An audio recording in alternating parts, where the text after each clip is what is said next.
Hello and welcome to Oceanside Library's virtual program sponsored by Assemblywoman Missy Miller. Today with us, we have dietitian Sharon Zarabi. She's the Western Region Program Director of the Katz Institute Women's Health from Northwell Health. Thank you so much for joining us today, Sharon. Sure. Thank you so much for having me. I am delighted to speak as we start and engage in a new year. And I know many of us have all these New Year's resolutions that can probably stress us out more than empower us. So I'm hoping to give you guys some tips to help you throughout this journey of sifting through any misinformation that's out there. And I just want to make sure I'm sharing my screen. So just give me 1 second.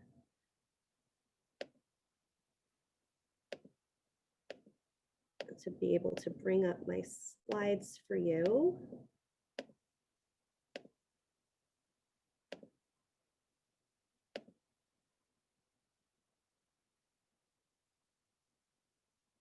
All right. So does everybody see my slides? If you want to just wave or thumbs up. Yes, I see it. All right, perfect. Thanks so much, Carrie. So healthy eating, it's easier than you think. That's really the topic of my discussion. And as we're living in a world of just watching all of these virtual webinars, it's hard for me to really radiate my message in a computer format. It's nice to have the energy of being in a room with people. So I'd like to break the ice with a little bit of a riddle. We have 3 frogs on a log. 2 frogs decide to jump in. How many frogs are left on the log? Okay, so this is something to think about. I'm going to repeat that question again. We have 3 frogs on a log. 2 decide to jump in. How many frogs are left on the log? Now, many people might answer this question with, well, 3 frogs minus 2, 1 jumps off, 2 jump off, you're left with 1. But what I'd like to really identify is that just because 2 frogs decide to jump off doesn't mean they actually do it. So really there is no answer to this riddle. Many of us decide to do something. We have these New Year's resolutions that we're going to hopefully, we plan to do, but we don't really execute it. So this is really trying to understand how we change our behaviors. And as a dietitian, I hold, food near and dear to my heart. I think a lot of you may have met with dietitians before and feel that we're here to put you on a diet. And really, I like to call myself the doctor of food. And a part of what I take so much pride in, and I know I speak for other dietitians, is that we like to use food as medicine. So I wanted to test your food IQ. And I'm going to throw out a few little, pearls of knowledge to you can take home with you. And some things to think about. Do you eat at least 1 fruit and 3 vegetables a day? Do you include wild rice, farro, oats, millet, and whole grains into your diet? Do you try to consume seeds and nuts at least 4 times a week? Do you include fish into your meals 2 to 3 times a week? Do you chew your food 30 times before you swallow? Many of us, we tend to just, put the food in our mouth and just swallow without chewing. And there's so much that takes place when we chew. We break down the food and it really helps to soften the load of the work that our stomach and all the gastric juices need to do in our digestive pathway. Do you go out of your way to avoid packaged foods and try to stick to whole foods that have limited ingredients? Do you avoid foods with added sugar? When you're stressed, do you wait until the feeling passes before you make an impulsive decision? Again, trying to avoid emotional eating. Do you make it a point in your day to take the time to eat despite feeling, busy or having back-to-back meetings? Do you eat breakfast within 2 hours of waking up? Do you drink a minimum of six cups of water a day? Do you limit sweetened beverages, sodas, and alcohol? And do you actually move? It doesn't need to be exercise, but we want to see some form of physical activity, at least 60 minutes per day. And although my credentials are registered dietitian, I've never been proud of the word diet. I think there's a derogatory term to it. And a lot of what my patients and clients come to me for is, they tell me they want to lose weight. And I say, well, if you're here to lose weight, I'm probably not the best person for you, because my job is to have you lose weight and keep it off. I'm sure many of you have been in this perpetual cycle of constant dieting and losing the weight and gaining it back in this yo-yo effect. So I really try to emphasize the difference between a diet and a healthy lifestyle. So this was a great image that I found on social media.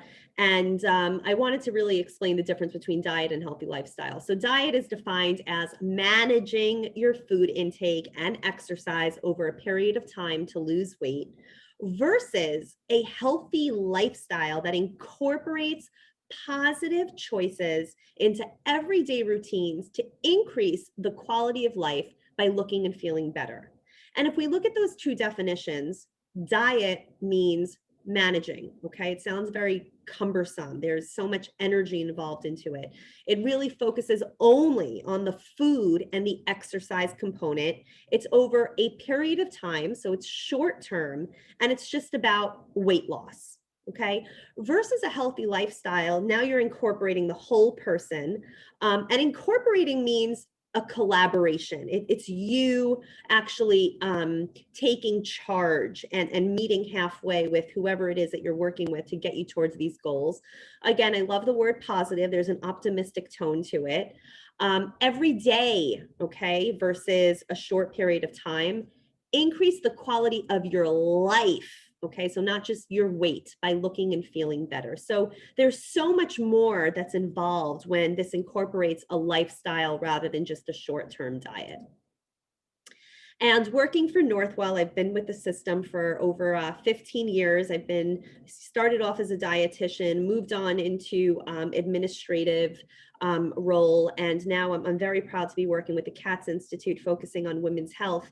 And one thing that I really pride our health system, Northwell, on is wellness, okay? We went from a rebranding of North Shore Long Island Jewish Center to now Northwell, encompassing all of the pillars of health. So we can't talk about your physical wellness if we are not engaging occupational health, spiritual health, social health, psychological health, and intellectual health.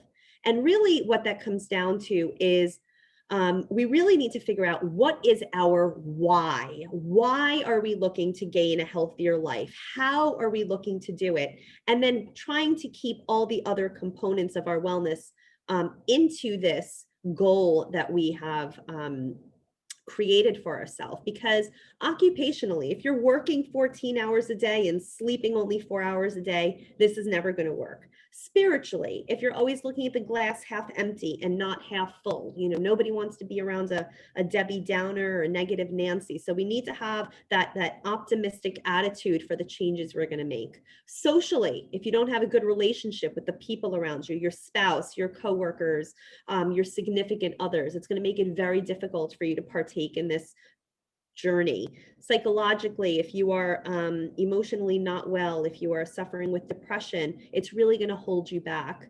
And intellectually, knowledge is power. So the more you know, the easier this is going to become. A lot of us come into, I've had patients come into my office and they just tell me, can you just give me a meal plan and just tell me what to eat and I'll do it?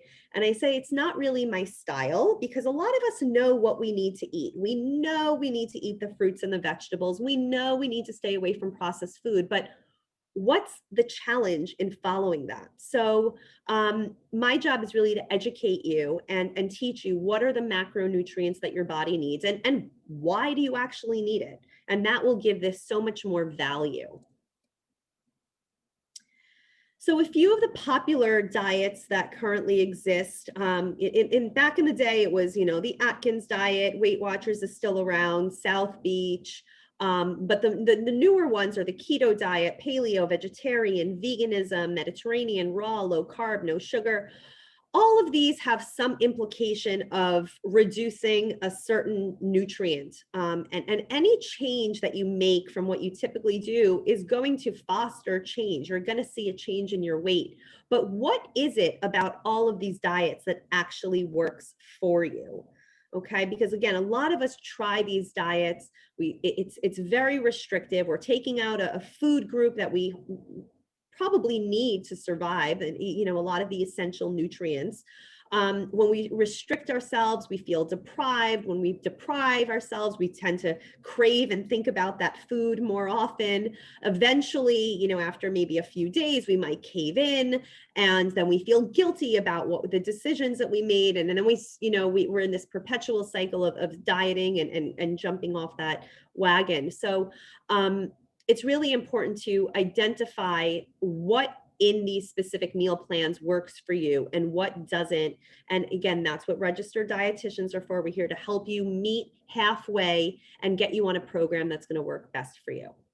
So I wanted to quickly summarize a few of the diets that currently exist. The ketogenic diet is a significantly low carbohydrate diet. It's also formerly known as the Atkins diet. And on this diet, you're eating so little carbs that it might be as much as the amount of carbs in one apple. The purpose of this diet is that you include more fats and a moderate amount of protein, very low carbohydrate. So the body starts to use fat as fuel rather than the carbohydrates that we as standard Americans tend to consume a lot of. One of the benefits, yes, you lose a significant amount of weight in a short amount of time. A lot of that is water weight. And as soon as you start eating a carb again, you might find yourself a little bit more inflamed and bloated. And because you're taking out carbohydrates, which are a great source of energy, we tend to feel very lethargic. We can't concentrate. And we can also have some issues with our bowel function because you're eliminating fiber, which is a source of carbohydrates. The paleo diet, which is also known as the caveman diet, tries to encourage a more whole foods approach. So what were we eating when we were hunters and gatherers? Mostly wild plants, very tart fruits, not so much of the tropical fruits that are high in sugar, nuts, seeds, and animal products. Processed foods completely are eliminated because they didn't exist in the times of hunting and gathering. And the benefits of this is, again, that you're eating foods that are very high in nutrient density and avoiding foods that are processed and have a lot of added sugar. Intermittent fasting, also known as time-restricted eating, is another way that people tend to use for weight loss goals. And there's a few different ways that you can do this. There's the 5-2, where you eat whatever you want for 5 days a week. And then 2 of the days of the week, you are eating a very low calorie intake of about 500 to 600 calories. Normally, an adult of 5'4", male or female, requires about 1,500 calories to about 2,000 calories a day. Those numbers do vary based on your, again, gender, your height, your weight status, and age and activity level. So 500 is very low. You can do a 24-hour fast where you, again, you're eating normally, but for 1 to 3 days out of the week, you don't eat any food at all. And then there's time restricted, where you may eat all of your calories within an 8-hour period, and then fast for the 16 hours, or find another ratio that works for you. Now,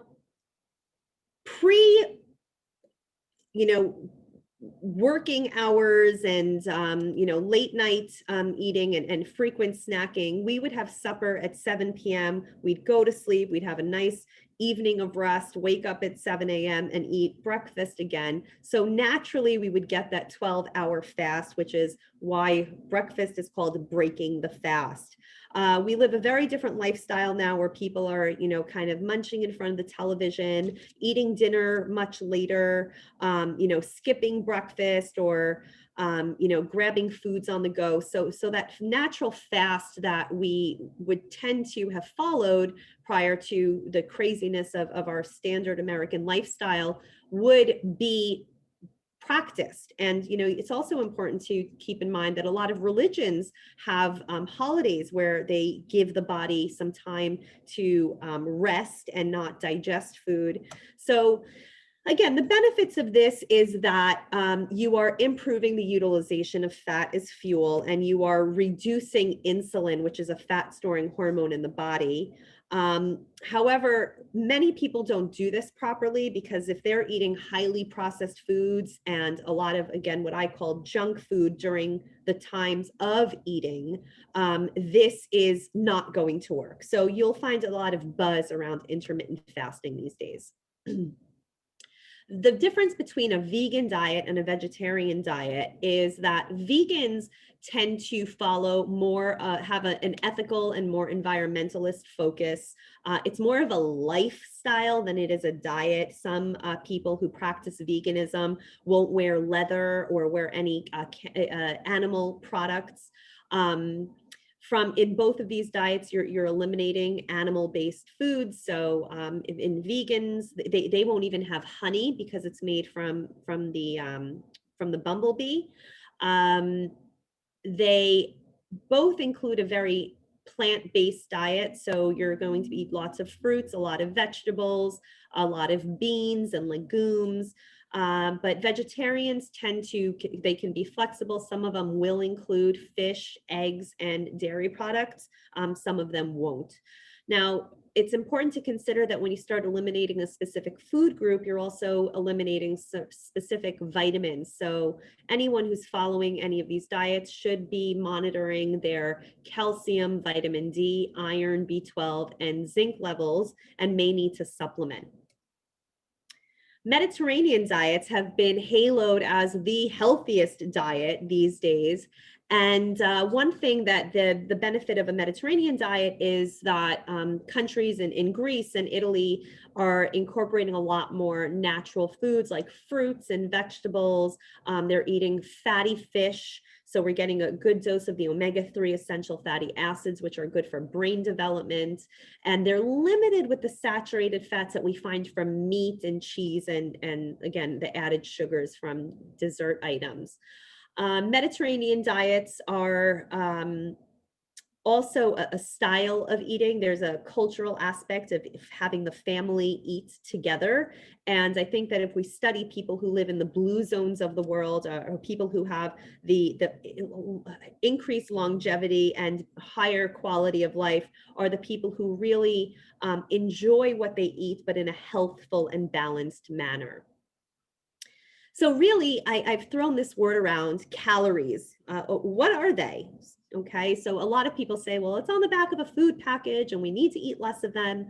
But calories are basically units of energy. So as a car needs fuel to function, we as humans need food to function. And all the foods that we eat provide different sources of calories and different amounts of calories. So here, as I mentioned in my last on the last slide, we need an average of about 2,000 calories a day. On the left side, we have something that's, again, a very standard Western diet of pancakes in the morning with orange juice, and then a hot dog, fast food from French fries and sodas. And the problem with this is that really our energy levels are going to be low. While eating these foods, we're still hungry because nothing that we ate in this meal is nutrient packed. So we're just filling up with empty calories. They are void of vitamins and minerals. They do, suppress the immune system. And one thing that I think we're lacking during this COVID era is that we're talking more about, wearing masks and washing our hands, but we're not speaking about taking care of the inside, which is our body. And I think that if we eat foods that contain the zinc and the vitamin D and the vitamin C, we won't need to rely on supplements and pills for that, but we can get those easily from fruits and vegetables and natural sources.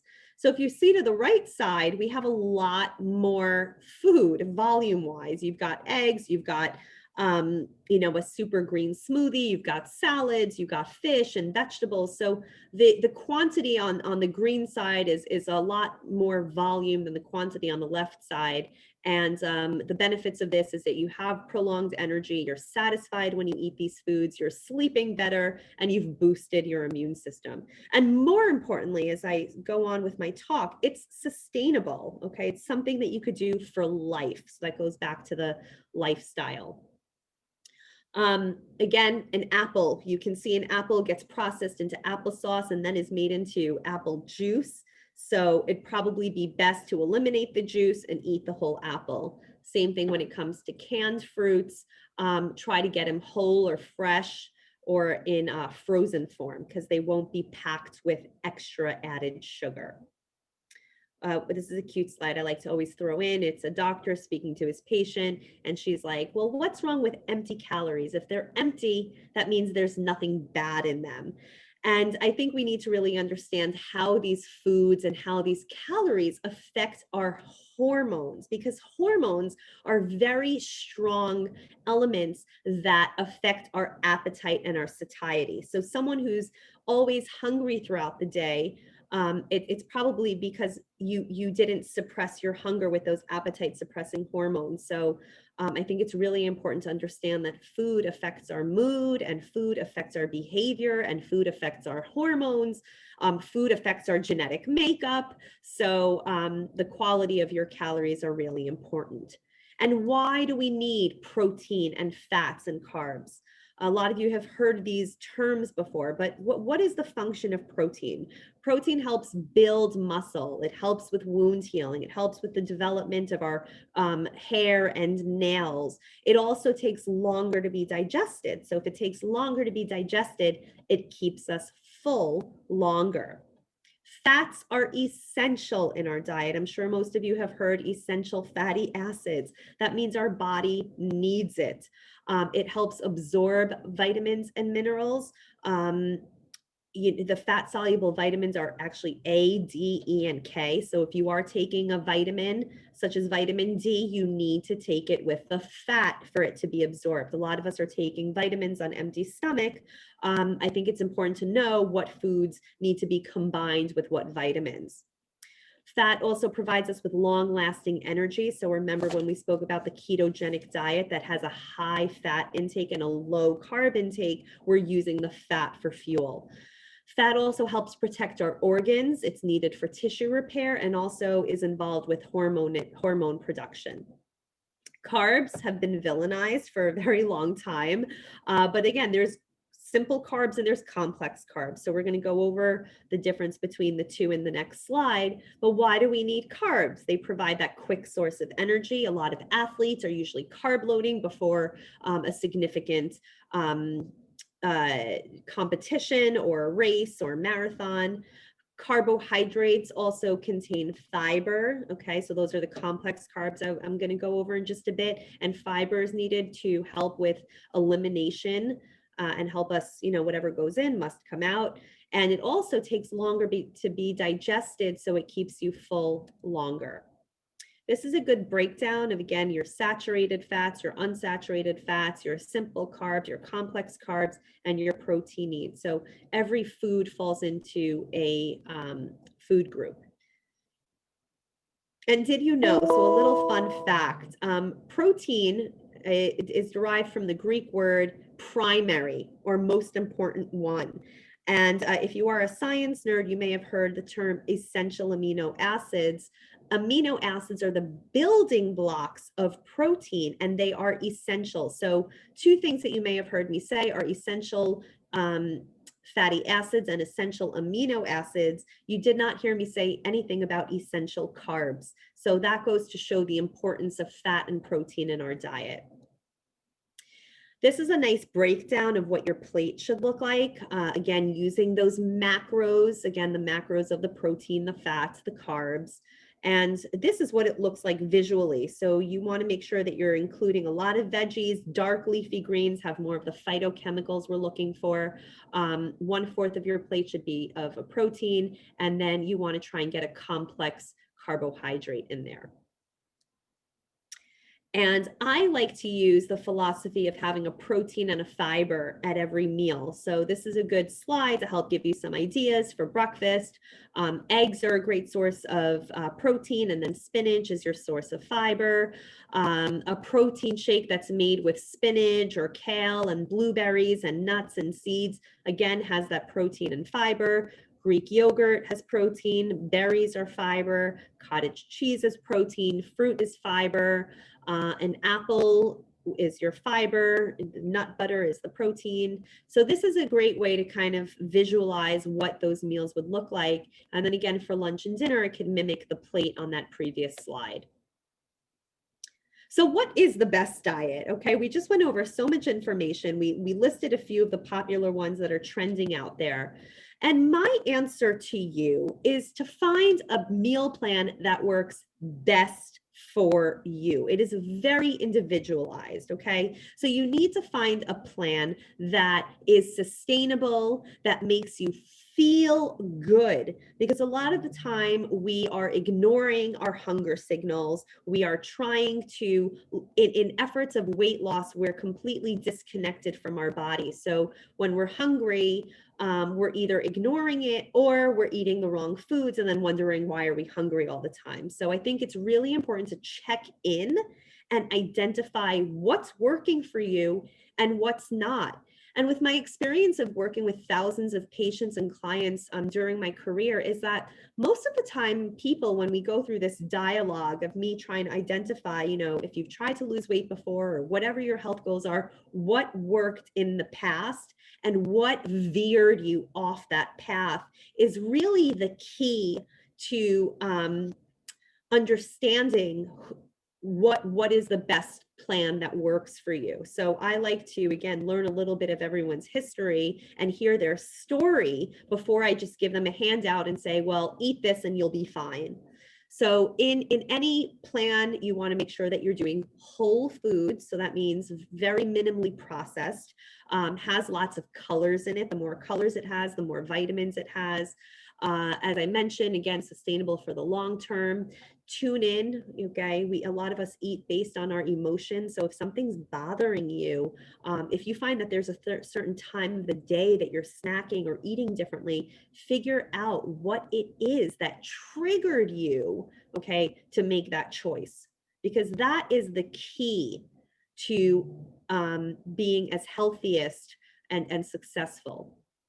And another little tip is try not to have any containers open around the house. If you have your kitchen with open, clear containers of cookies and cereal boxes, I mean, when it out of sight, out of mind. Okay, if it's there, you're going to think about it. If you think about it, you're going to finally cave in. So again, try and keep a healthy food environment in the home. Especially now that we're all working from home, it's very easy to get up and go to the kitchen and, you know, take a handful of cereal or a handful of something rather than, you know, focusing on eating your 3 meals a day. And it's just some images to share with you.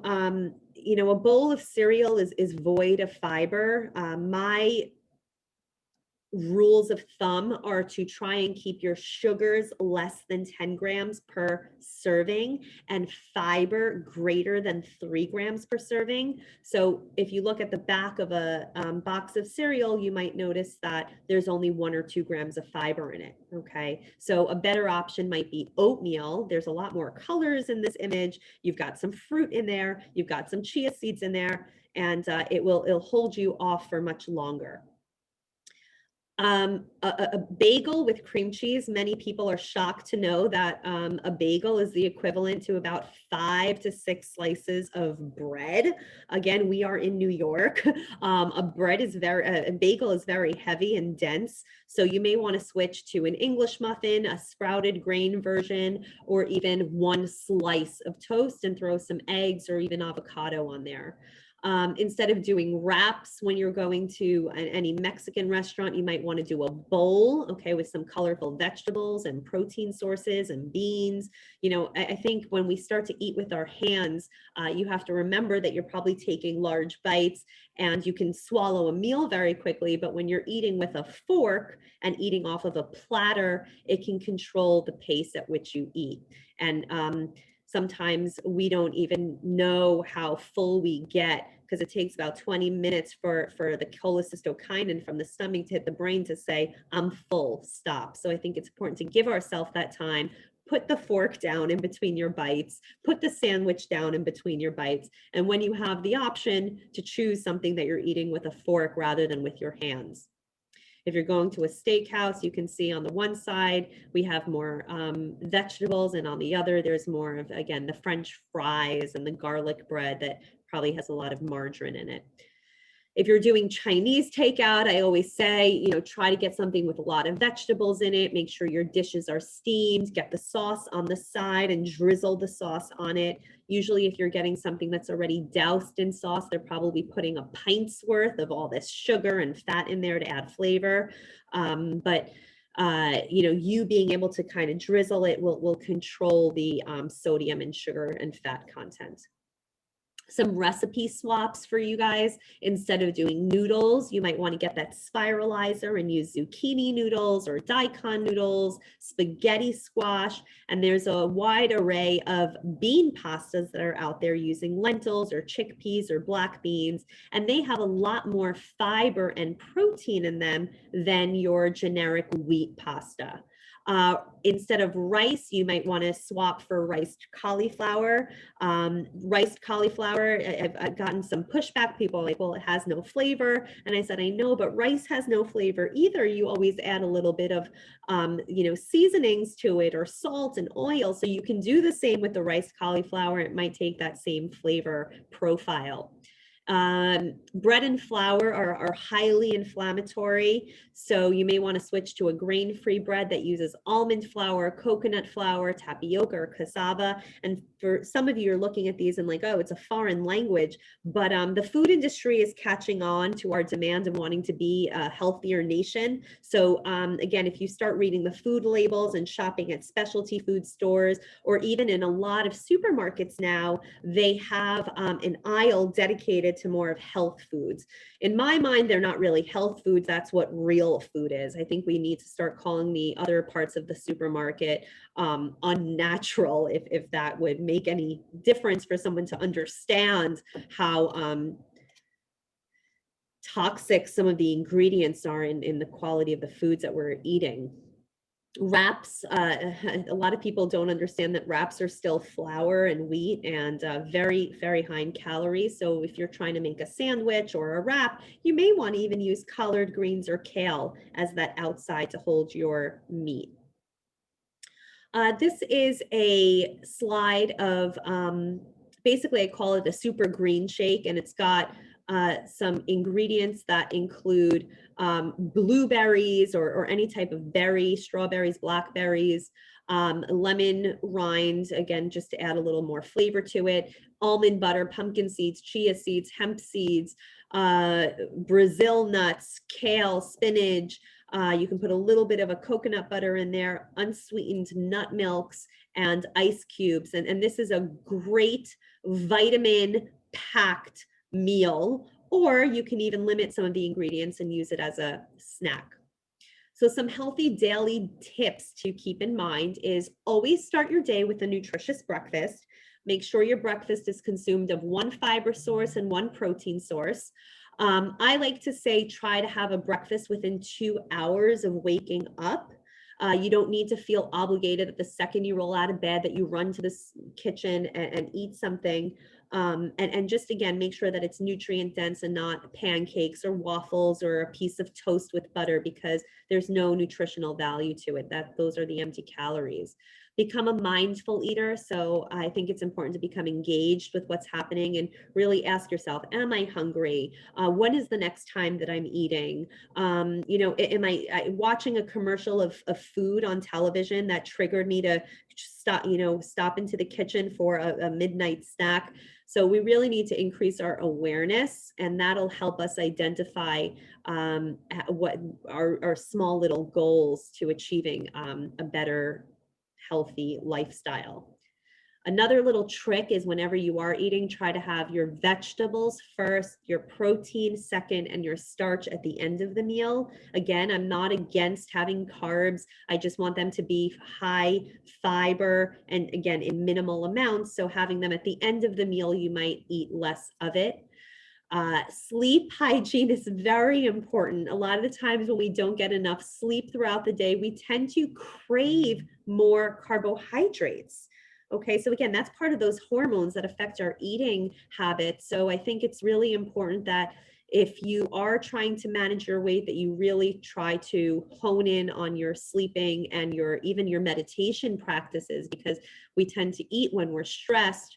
But if we relieve the stress through some other form of behavior, it can channel our energy in other sources. Physical activity is going to be important to keep your metabolism elevated. And another little trick is to use smaller plates and bowls. So most of the time when we have a larger plate, we're going to put more food on it. But when we eat smaller plates, it looks like the volume of food is pretty high. So some visuals for you guys. And again, if your goal is, losing weight, I think you really need to take a step back and identify, well, what is it that I really want for myself for the long term? Because none of this is going to work if it's just for, the next 2 weeks or to fit into that smaller, bathing suit. I think we really need to adopt core values and ask yourself, what is your why? And from there, create a strategy. And whether it's the help of a personal trainer, a life coach, even a friend to feel accountable to, that might help you with your action steps. Produce new habits, and of course, from there to build on those rituals, because this is all about personal growth, and that comes with making changes each day. And remember, this is not going to happen in 7 days. I think that we really need to know in the back of our mind it takes 37 days to break a habit and create a new one. So be gentle with yourself, give yourself that time. It takes patience. And with all said, hopefully you will achieve your ultimate goal, which is a healthier you. And that includes my talk. And here's some information of how you can learn more about the resources that Katz Institute provides for women. We have a robust program. We have a coffee breaks. We have virtual programs online and a lot of educational resources. So feel free to visit our website. And thank you again. Thank you so much, Sharon. Let me end the recording here before we take any questions.